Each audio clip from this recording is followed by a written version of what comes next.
It was raining the night Carter Hayes sat in the lobby of a five-star hotel, his cheap dress shirt damp at the collar, his hands trembling as he stared at the hospital bill.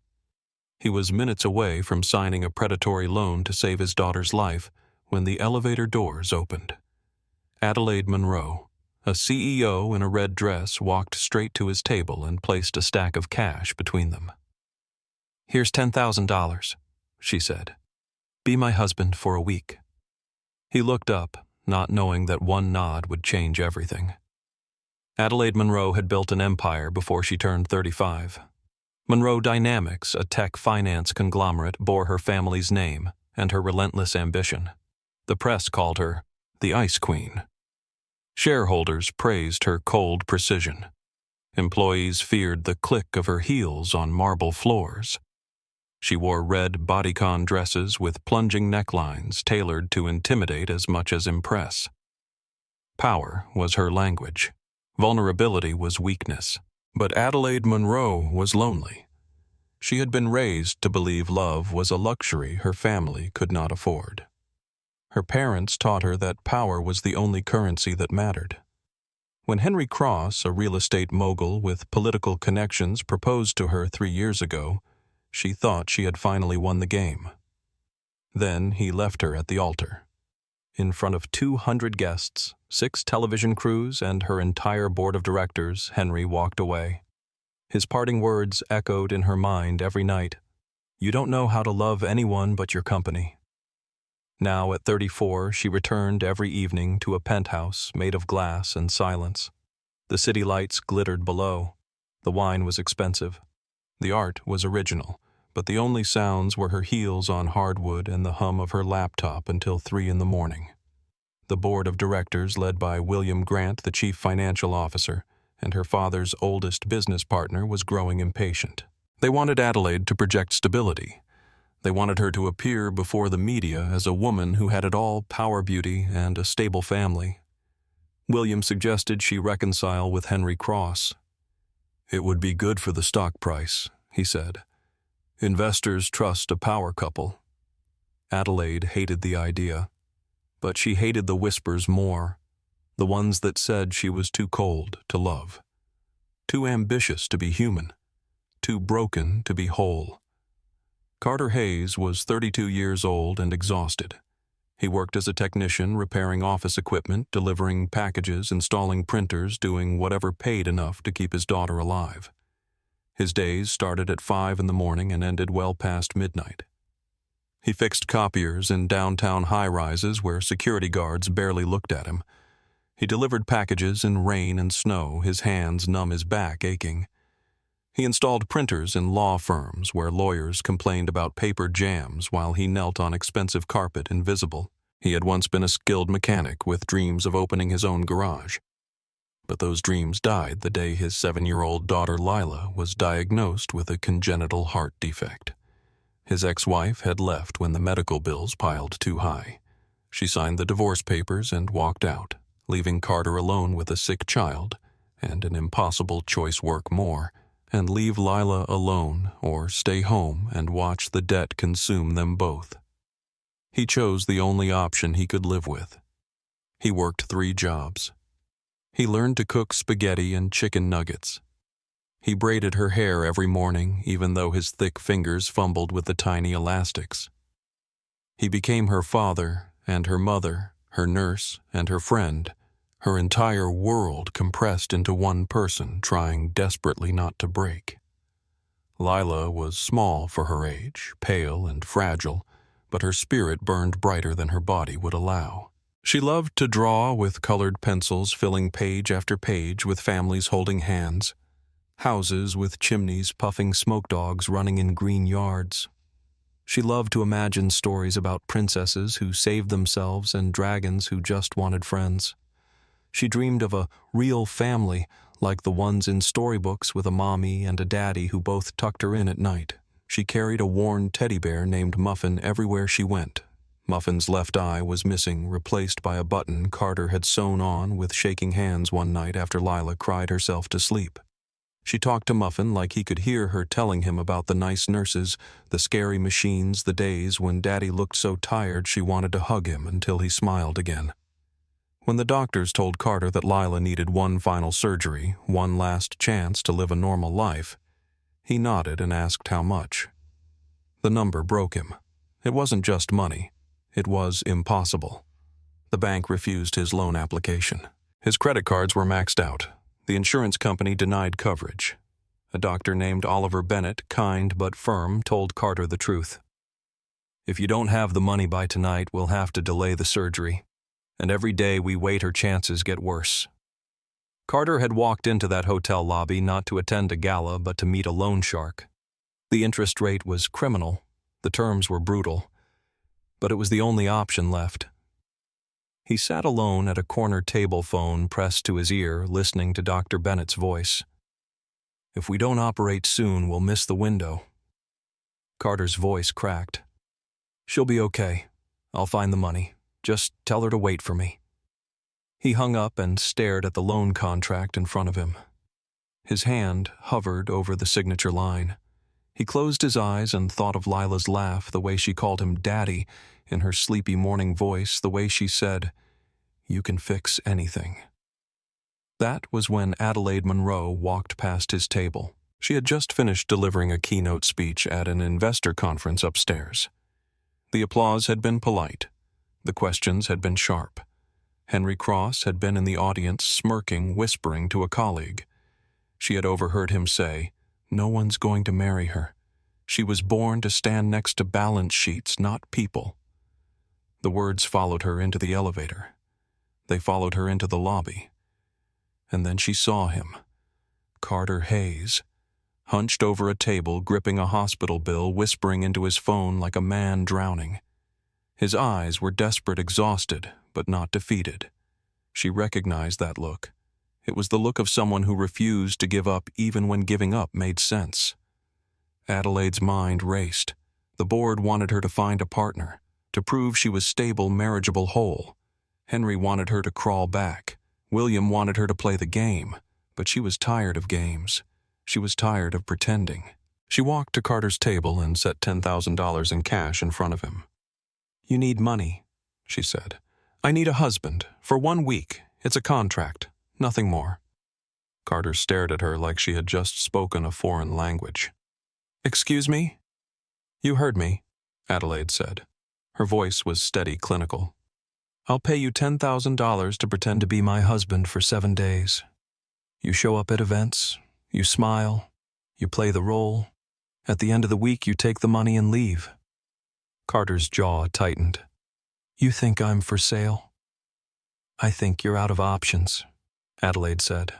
She nodded at the hospital bill.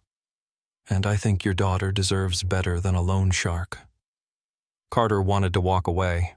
He wanted to tell this woman in her red dress and cold eyes exactly what he thought of people who bought other people. But then his phone buzzed.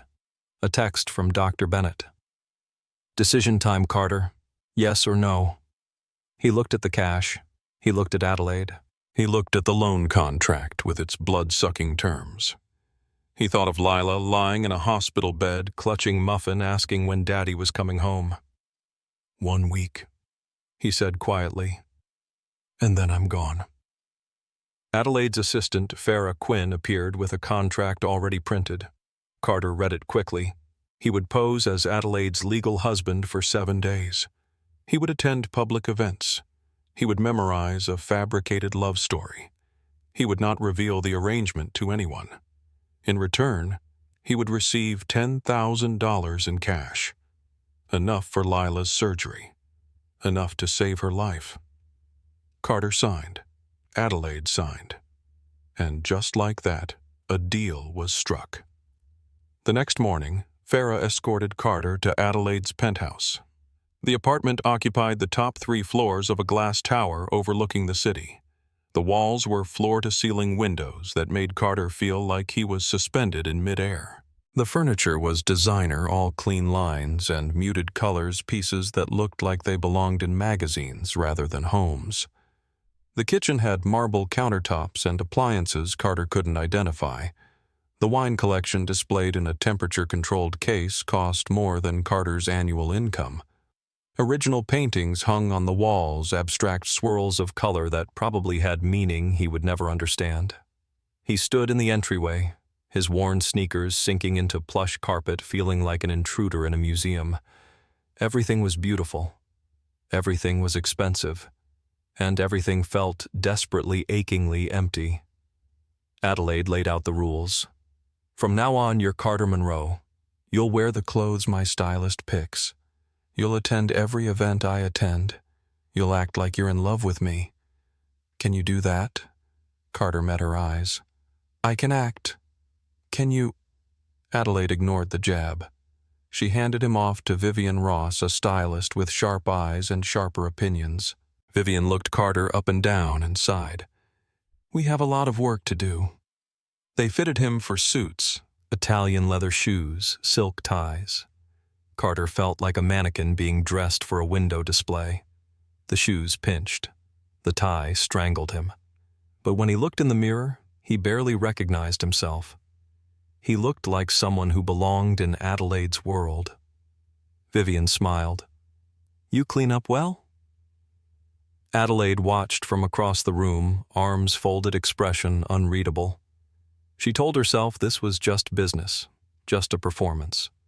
But something about the way Carter stood straight-backed, unpolished, real, made her feel something she hadn't felt in years. Curiosity.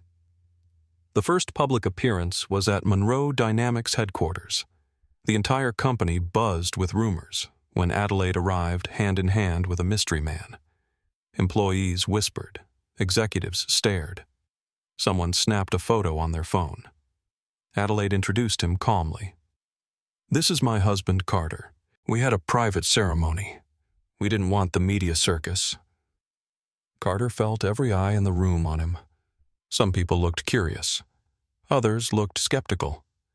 A few women glanced at him with something close to approval. He wanted to run. But then he saw the judgment in their faces, the same dismissive looks he'd received his whole life, and something shifted. He straightened his shoulders. He took Adelaide's hand and held it firmly. He played the part. To the outside world, they looked like a real couple. But inside, both of them were acting. Carter had one condition before the week could continue. "I can't disappear from my daughter's life for 7 days," he told Adelaide that night. "I need to see Lila." Adelaide frowned. That wasn't part of the contract. "Then tear it up," Carter said. "I'm not abandoning my kid for money." Farah, who had been listening quietly, handed Adelaide a file. Inside was Lila's medical history, diagnoses, surgery schedules, a note from Dr. Bennett. "Emotional stability is critical. Avoid unnecessary stress." Adelaide sighed. "Fine, I'll meet her." The hospital room smelled like antiseptic and lavender air freshener. Lila lay in bed, her small body barely making a dent in the blankets. She held Muffin the teddy bear with one missing eye. When Carter walked in, her face lit up. "Daddy?" Carter sat beside her and kissed her forehead. "Hey, sweetheart, how are you feeling?" "Tired," Lila said. Then she noticed Adelaide standing in the doorway. Her eyes widened. "Who's that?" "This is Adelaide," Carter said carefully. "She's a friend of mine." Lila stared at Adelaide's red dress, her platinum hair, her designer shoes. "You look like a princess," Lila said softly, "but your eyes look sad." Adelaide froze. No one had ever said that to her. Not her parents, not Henry, not the 1,000 executives who called her ruthless and brilliant. This fragile little girl had seen through her in 5 seconds. "I'm okay," Adelaide said, her voice quieter than usual. "It's okay to be sad," Lila said. "Daddy says it's okay to cry sometimes." Adelaide's throat tightened. She nodded and left the room before anyone could see her blink back tears. Dr. Bennett suggested that Lila stay at the penthouse for a few days to avoid unnecessary hospital exposure before her surgery. Carter agreed. Adelaide reluctantly did too. Lila's presence transformed the cold glass tower. She spread her coloring books across the marble coffee table, leaving crayon marks on surfaces that had never known such chaos. She asked Adelaide to help her color a picture of 3 people standing under an umbrella, carefully explaining that the tall one was Daddy, the small one was her, and the pretty one in the red dress was Miss Adelaide. She made Carter laugh by putting Muffin on Adelaide's expensive Italian couch and declaring him the king of the castle, complete with a crown made from a paper napkin. She asked Adelaide questions about everything. Why the wine bottles had corks, why the city lights twinkled, why grown-ups drank coffee that tasted yucky, whether Adelaide had ever climbed a tree. Questions Adelaide had never been asked. Questions that made her see her own life through the eyes of someone who still believed in magic. Adelaide found herself smiling, then laughing, then sitting on the floor with Lila trying to braid the girl's hair and failing miserably. Her fingers so skilled at signing contracts and typing emails fumbled with the strands. Lila giggled. "You're not very good at this." "No," Adelaide admitted, her voice soft. "I'm not." "That's okay," Lila said, patting Adelaide's hand. "Daddy wasn't good at first either, but he practiced. You just need practice." They ordered pizza and ate it on the living room floor, watching cartoons. Adelaide couldn't remember the last time she had eaten anything that wasn't served on white china. She couldn't remember the last time she had laughed without calculating the social cost. Carter watched from the kitchen arms, folded, a small smile on his face. For the first time in years, he felt something close to peace. Monroe Dynamics hosted a weekend retreat for top shareholders at an exclusive beachside villa. William Grant insisted that Adelaide bring her mysterious husband to prove the relationship was real. Adelaide hesitated, worried about leaving Lila, but Dr. Bennett assured her that Lila would be closely monitored for the next 2 days. The villa was breathtaking. White stone walls reflected the afternoon sun. Infinity pools seemed to pour directly into the ocean. Private beaches stretched for miles, sand so white it hurt to look at. Palm trees swayed in the breeze. Staff in crisp uniforms appeared and disappeared like ghosts carrying champagne and hors d'oeuvres on silver trays. The kind of place where the wealthy went to pretend they were normal to escape the pressures of empire building while still conducting business in swimsuits and sunglasses. Dinner was served on a terrace overlooking the ocean.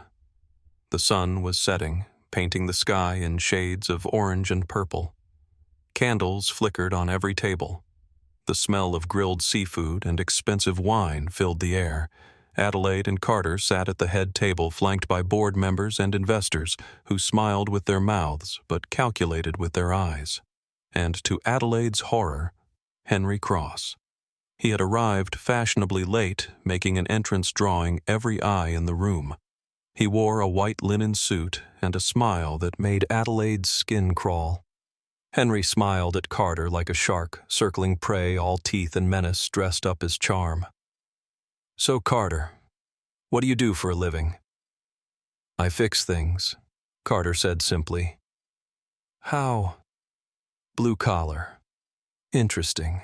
Henry swirled his wine, the motion deliberate, designed to make Carter feel small. "Where did you two meet?"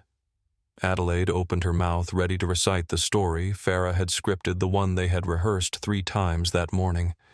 But Carter spoke first, his voice steady, his eyes meeting Henry's without flinching. "At her office. I was repairing a printer. She walked by. I made her laugh. That was it." Henry raised an eyebrow. "Romantic. And what's her favorite food?" Carter didn't hesitate. "She doesn't have one. She hates dinners where people only talk about stock prices and quarterly earnings. She'd rather eat pizza on the floor." Adelaide blinked. That was true. How did he know that Henry pressed harder? "What's her bedtime routine?" "She checks her email twice before bed, even though her assistant already checked it. She can't sleep unless she knows everything's handled." Adelaide stared at him. He had been watching her. Really watching her. Not the CEO. Not the Ice Queen. Her. Henry's smile faded. He changed the subject. That night, the villa staff assigned Adelaide and Carter to a shared suite. One king-sized bed, a balcony overlooking the ocean. Carter grabbed a pillow and moved to the couch. "I'll sleep here." "You don't have to." "Yes, I do," Carter said firmly. "This is a job, not a relationship." Adelaide nodded. But as the hours passed and sleep refused to come, she found herself speaking into the darkness. "Henry left me at the altar," she said quietly. "In front of everyone. He said I didn't know how to love." Carter was silent for a moment. Then he said, "My ex-wife left me when Lila got sick. She said she couldn't handle it. Left divorce papers on the kitchen table and walked out." "How did you survive it?" Adelaide asked. "I didn't have a choice," Carter said. "Lila needed me, so I kept going." Adelaide felt tears prick her eyes. "I don't know how to keep going. I've spent my whole life being strong, and I'm so tired." Carter sat up. He didn't cross the room. He didn't touch her, but his voice was steady kind. "You don't have to be strong with me. Just this once, let yourself be tired." Adelaide cried. For the first time in years, she let herself break, and Carter sat in the darkness, listening, not judging, just present. Back in the city, William Grant and Henry Cross met in a private club, the kind of place with leather chairs, cigar smoke, and conversations that never made it into official minutes. They were both furious. Adelaide's sudden marriage had derailed their plans. William feared losing control of the company he had helped build.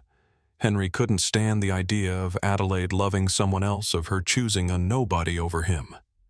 They hired a private investigator, a man who specialized in finding dirt on people who thought they were clean. Within 48 hours, they had Carter's financial records spread across William's desk. They had Lila's medical history, every diagnosis, every hospital visit, every unpaid bill. They had the loan shark contract Carter had almost signed with its criminal interest rates and brutal terms. They had photos of Carter leaving his cramped apartment, delivering packages in the rain, fixing machines in office buildings where he was treated like furniture. They had everything they needed to destroy him, to paint him as a desperate man who had sold himself to a lonely CEO for money, to make Adelaide look like a fool.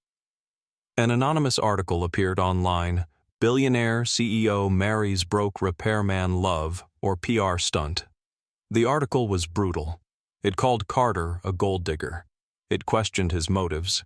It insinuated that Adelaide had staged the entire relationship to salvage her image after Henry's betrayal. Monroe Dynamics' stock dropped 3 points. The board panicked. William called an emergency meeting. In a closed-door session, William confronted Adelaide. "You need to clarify this relationship. If you don't, the board will question your judgment and your position." "What do you want me to do?" Adelaide asked coldly. "Call Carter a temporary PR consultant. Say it was a branding experiment that went wrong. Cut him loose." Adelaide said nothing. She looked around the table. These were people she had worked with for years, people she had trusted, and now they wanted her to throw Carter under the bus to save stock prices. She didn't answer. She left the room in silence. Under mounting pressure, Adelaide signed an internal memo. It described Carter as a temporary participant in a public relations initiative. It was clinical, cold.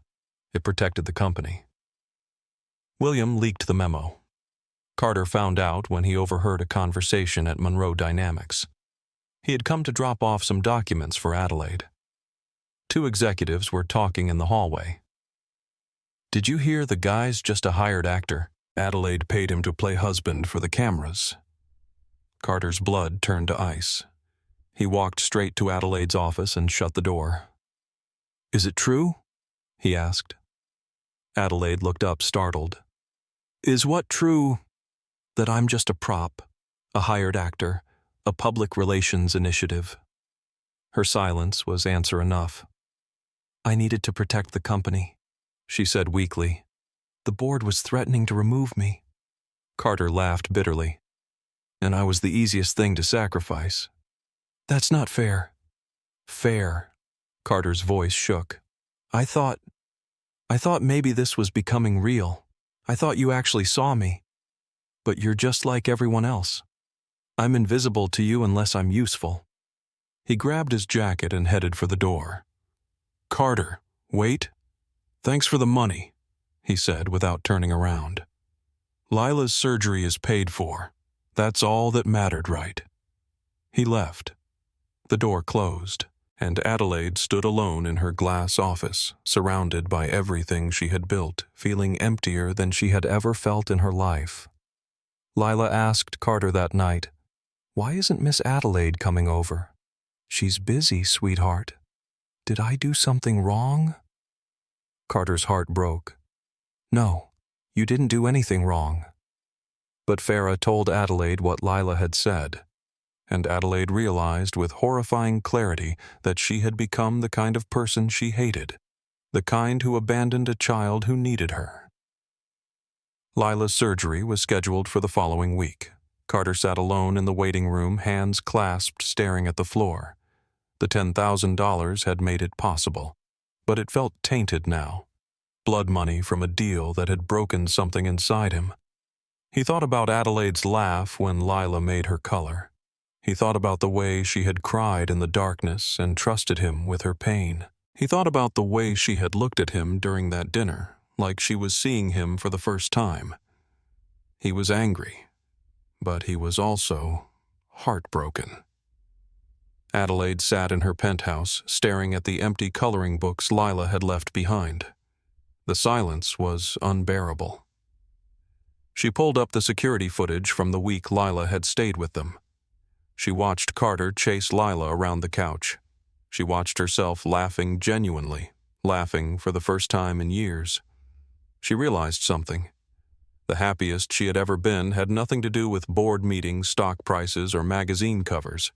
It had everything to do with a little girl teaching her how to braid hair and a man who saw her as more than a CEO. She called Farah. "Set up a press conference." "What are you going to say?" "The truth." Adelaide arrived at the hospital unannounced. She stood outside Lila's room and watched through the window. Carter sat beside the bed holding his daughter's hand. Lila was asleep, peaceful. Through the door, Adelaide heard Lila murmur in her sleep. "I miss Miss Adelaide." Carter stroked her hair. "I know, baby. I know." Adelaide pressed her hand to the glass. She had spent her whole life being strong, being cold, being untouchable. And it had left her with nothing but an empty penthouse and a company full of people who didn't know her name. She turned and left, but not to go home. She went back to Monroe Dynamics and told Farah to send press invitations to every major outlet in the city, and to send a personal invitation to Carter Hayes. The press conference was held in Monroe Dynamics' main auditorium. The room was packed with reporters, shareholders, employees, and cameras. William Grant and Henry Cross sat in the front row, smug and confident. They assumed Adelaide would follow the script. Apologize. Blame Carter. Move on. Irene Blake. The head of communications handed Adelaide a prepared statement. It was safe, calculated. It would protect her reputation and her position. Adelaide looked at the paper. Then she tore it in half. The room gasped. "Let me be clear." Adelaide said, her voice steady. "I paid Carter Hayes $10,000 to pretend to be my husband for 1 week. That part is true." Cameras flashed. Reporters scribbled. William started to stand, but Henry pulled him back down. "But what happened after that?"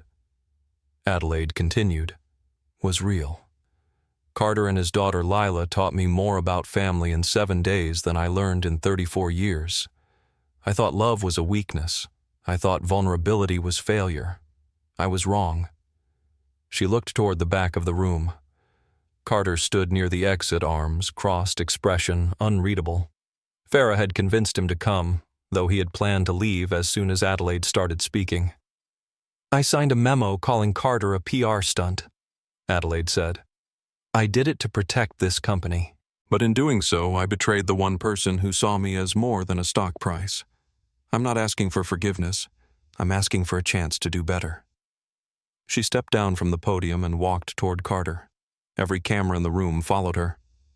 "Carter Hayes is not a prop," she said loudly so everyone could hear.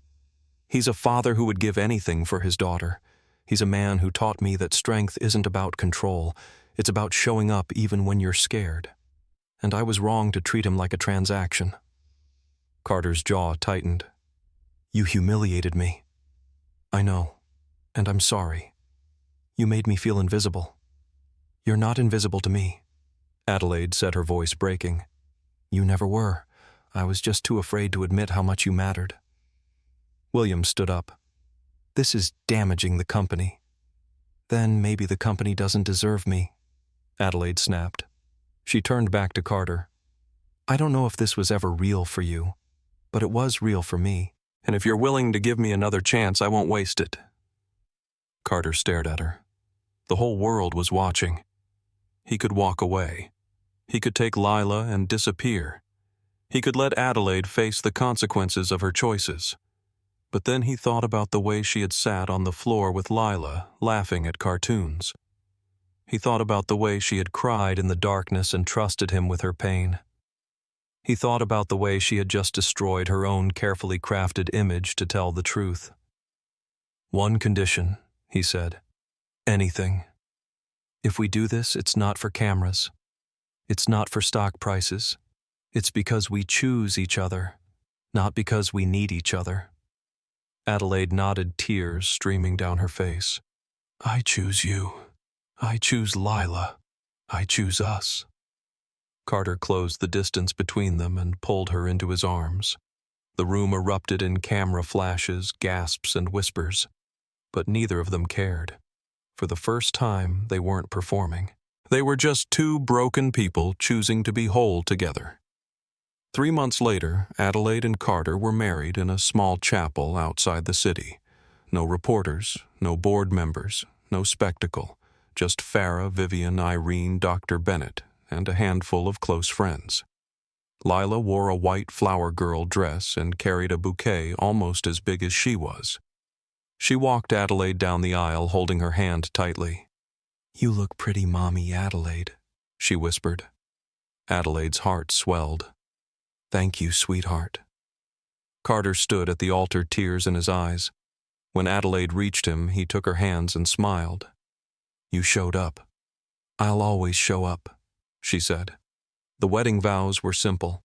No grand declarations, just promises to be present, to be honest, to be partners.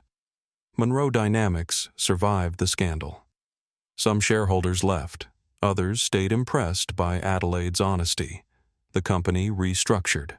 Adelaide remained CEO, but she set boundaries. No more 14-hour days. No more sacrificing family for profit. She created the Lila Foundation, a non-profit that helped families afford medical care for children with chronic illnesses. Carter opened a small garage with financial help from Adelaide, but he ran it himself. He hired other single parents and offered flexible hours. A sign in the window read, "Discounts for single moms and dads. We know what it's like." Lila recovered fully from her surgery. She grew stronger every day, running between her father's garage and her mother's office, bridging two worlds that had once seemed impossible to connect. One rainy afternoon, the three of them sat in a small coffee shop, coats draped over chairs, hot chocolate steaming in their hands. Lila kicked her legs under the table, grinning. "Tell me the story again," she said. "About the $10,000. Carter laughed. "You've heard it 100 times. I want to hear the happy ending part."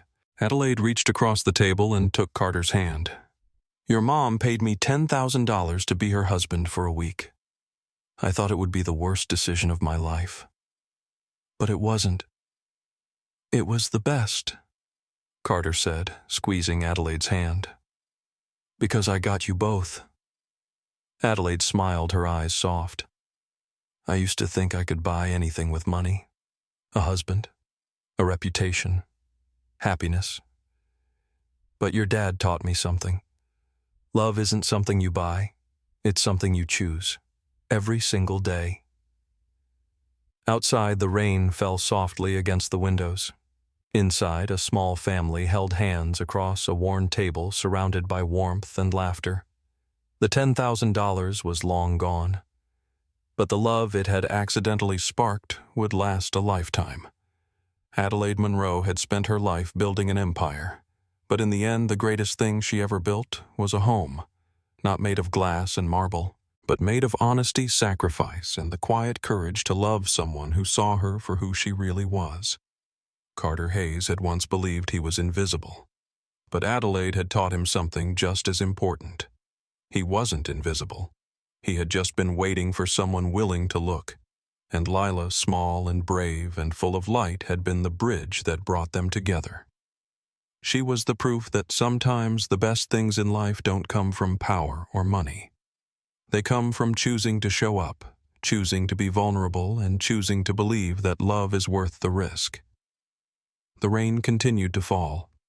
The coffee grew cold, but none of them moved. Because this moment, this simple, ordinary, beautiful moment was everything they had ever wanted. And it hadn't cost $10,000. It had cost something far more valuable. It had cost them their pride, their walls, and their fear. And in return, they had gained everything.